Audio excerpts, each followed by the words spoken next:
पाही थाने से, लालगंज थाने से क्या कहें कि यहाँ पर ठेला नहीं लगाने देंगे। लंबाई से बैठे कहाँ मारे हैं तुमको? गाल पर। हेलो नमस्कार आदाब में भी दोस्तों, क्या आपको पता है कि अब चश्मे की दुकान पर आई चेकअप नहीं बल्कि आइडेंटिटी चेकअप हो रहा है दोस्तों। कहीं स्वामी विवेकानंद के नाम पर सुभाष चंद्र बोस की लाइनें चिपकाई जा रही हैं मुख्यमंत्री के द्वारा, तो कहीं 5 लाख का लेदर बैग लेकर गोरक्षक संसद पहुंच रहे हैं दोस्तों।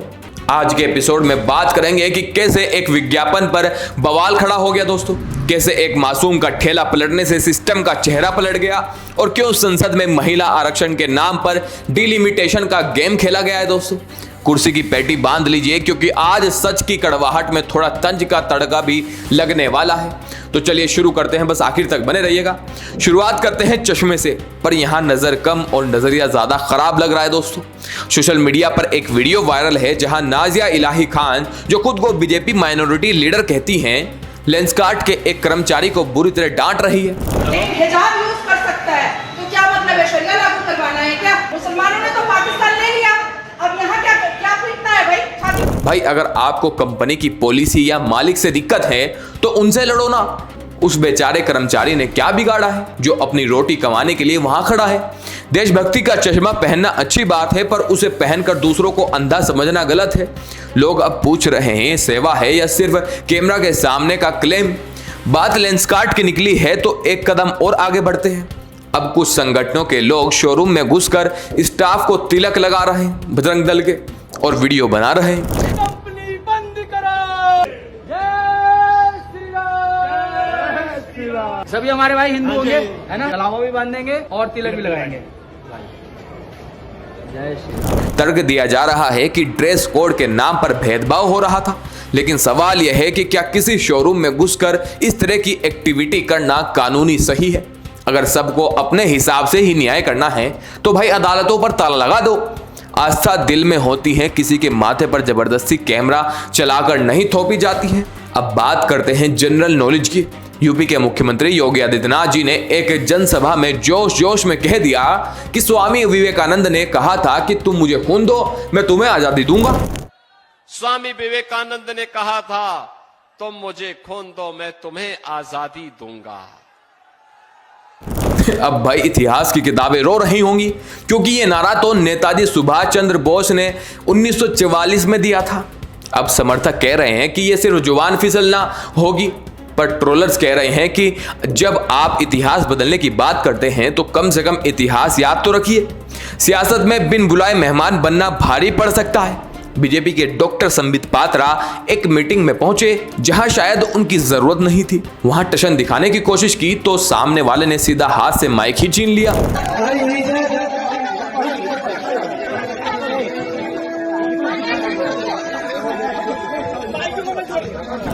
सोशल मीडिया पर इसे लाइव मोए मोए मूवमेंट कहा जा रहा है दोस्तों।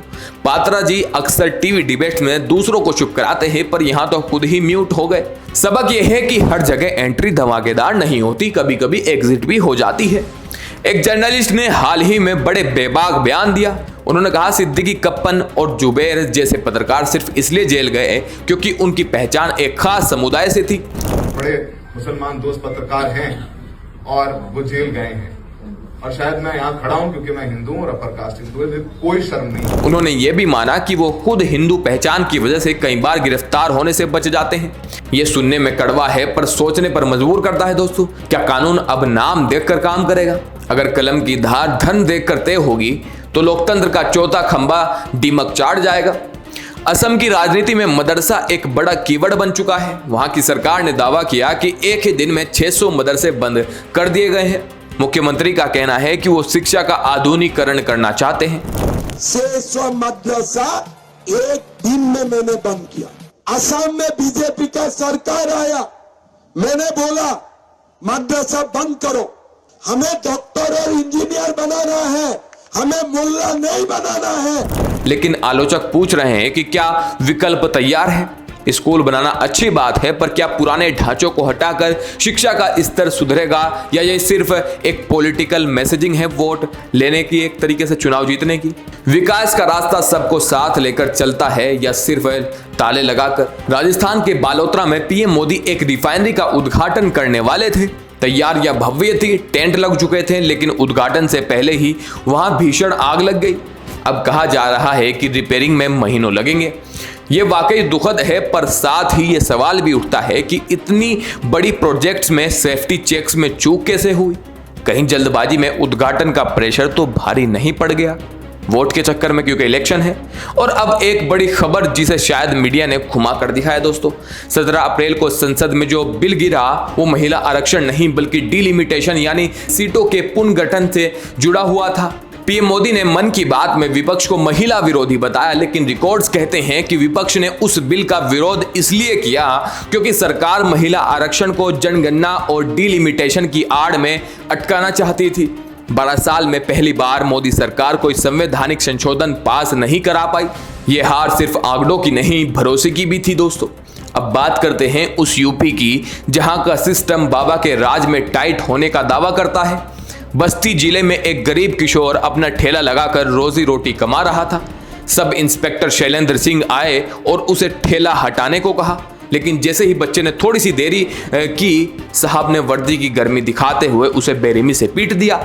वो बच्चा घंटों रोता रहा। शुक्र है कि वीडियो वायरल हो गया और सब इंस्पेक्टर साहब अब सस्पेंड है। पर सवाल वही है, गरीबों के ठेले पलटना ही क्या सिस्टम की सफाई है? असली गुंडों पर हाथ डालने में क्या वर्दी का पसीना छूट जाता है? यूपी से ही एक और शर्मनाक वीडियो सामने आया दोस्तों, फतेहपुर का। 2 लड़के बाइक पर खुलेआम सड़कों पर लड़कियों को हाथ लगा रहे हैं दोस्तों, उन्हें खींच रहे हैं। हैरानी की बात यह है कि यह सब सरेआम हो रहा है। इधर मुख्यमंत्री जी बंगाल जाकर वहां की महिलाओं की सुरक्षा पर लंबे चौड़े भाषण दे रहे हैं, लेकिन अपने ही घर में ये क्या हाल है? जब एक अपराधी सड़कों पर बेखौफ घूमेंगे तब तक कागजी भाषणों से बेटियां सुरक्षित नहीं होंगी। क्या यहां बुलडोजर का रास्ता भटक गया है दोस्तों? महिलाओं की सुरक्षा की बात चली है तो उत्तराखंड की अंकिता भंडारी को कैसे भूल सकते हैं?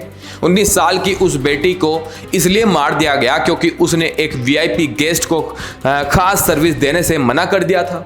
अब लोग पूछ रहे हैं कि जो संगठन आज चश्मे की दुकानों पर तिलक लगाने पहुंच रहे हैं वो उस वक्त कहां थे जब अंकिता के बूढ़े माँ बाप इंसाफ के लिए गिड़गिड़ा रहे थे? क्या धर्म की रक्षा सिर्फ प्रतीकों में है या अपनी बेटियों की इज्जत बचाने में भी है? सिलेक्टिव आक्रोश समाज को खोखला कर देता है दोस्तों। संसद से एक और फैशनेबल खबर आई है। हमारी नवनिर्वाचित सांसद कंगना रनौत जी हाल ही में 5 लाख रुपए का हर्मेस बैग लेकर पार्लियामेंट पहुंची। मजेदार बात यह है कि यह बैग गाय के चमड़े यानी काउ लेदर से बना है। अब सोचिए, एक तरफ इनकी पार्टी गोरक्षा के नाम पर जान देने और लेने की बातें करते हैं और दूसरी तरफ उनकी ही सांसद गाय की खाल को एक्सेसरी की तरह इस्तेमाल कर रही है। इसे हिपोक्रेसी कहें या सिर्फ महंगा शौक, जनता सब देख रही है। मैं कभी कभी कैमरे पर वो सच आ जाता है जिसकी उम्मीद किसी नेता को नहीं होती। दिल्ली में सीएम रेखा गुप्ता की रैली चल रही थी। रिपोर्टर ने एक महिला से पूछा कि राहुल गांधी को जानती हो, क्या चाहती हो? महिला बोली, हाँ जानती हूँ, महंगाई कम हो जाए बस। रिपोर्टर ने फौरन दांव खेला, तो क्या राहुल गांधी महंगाई के जिम्मेदार है?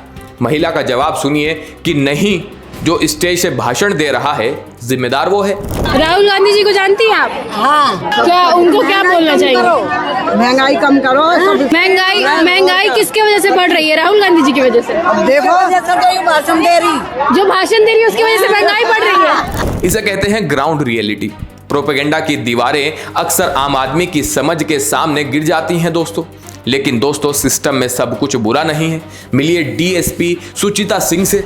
परशुराम जयंती के जुलूस में जब लोग फरसा और लाठियां लहरा रहे थे तो सुचिता सिंह ने साफ चेतावनी दी है कि सबकी फोटो खींची जा रही है, केस दर्ज होगा, सबका इलाज होगा। ये जो फरसा लहरा रहे हैं, डंडा लहरा रहे हैं, ये सबकी फोटोग्राफी हो रही है और इस सब पे मुकदमा लिखा जाएगा। जितने भी डंडे सब तले करिए। हथियारबंद जुलूसों पर ऐसी लगाम कसना जरूरी है। त्योहार भाईचारे के लिए होता है, आतंक फैलाने के लिए नहीं। काश ऐसी रीढ़ की हड्डी वाले अफसर हर जिले में होते तो शायद सड़कों पर कानून का डर बना रहता। चलते चलते बात एक अजीबोगरीब वाकये की। एक मंदिर की दीवार पर शीशा लगाया गया ताकि लोग तिलक लगाते समय अपना चेहरा देख सके। पर हुआ क्या? लोगों ने उस दीवार को ही पूजना शुरू कर दिया और उस पर राम लिखना शुरू कर दिया। अब आप ही सोचिए, जब लोग शीशे में अपना अक्स देखने के बजाय दीवार को पूजने लगे तो फिर व्हाट्सएप फॉरवर्ड और इमोशनल राजनीति का जीतना तो तय ही होगा। हम सच देखना ही नहीं चाहते, हमें बस एक पट्टी चाहिए जो आंखों पर बंध जाए। तो दोस्तों ये थी आज की 15 बड़ी खबरें जो बताती हैं कि हमारे देश में क्या चल रहा है और क्या चलाया जा रहा है। कहीं धर्म के नाम पर चश्मा बदला जा रहा है तो कहीं सच के नाम पर चश्मा उतारा जा रहा है। दोस्तों आपको क्या लगता है, क्या वाकई हम एक जागरूक समाज बन रहे हैं या सिर्फ एक भीड़ का हिस्सा? अपनी राय कमेंट सेक्शन में जरूर दीजिएगा। अगर वीडियो पसंद आया हो तो इसे शेयर जरूर कीजिए, क्योंकि सच का फैलना आज के दौर में सबसे बड़ी देशभक्ति है। मिलते हैं अगले वीडियो में, तब तक के लिए देखते रहिए। जल्दी लौटूंगा बड़ी बड़ी अपडेट्स के साथ, छोटी छोटी वीडियो के साथ, ताकि आप बोर भी ना हो। जय हिंद।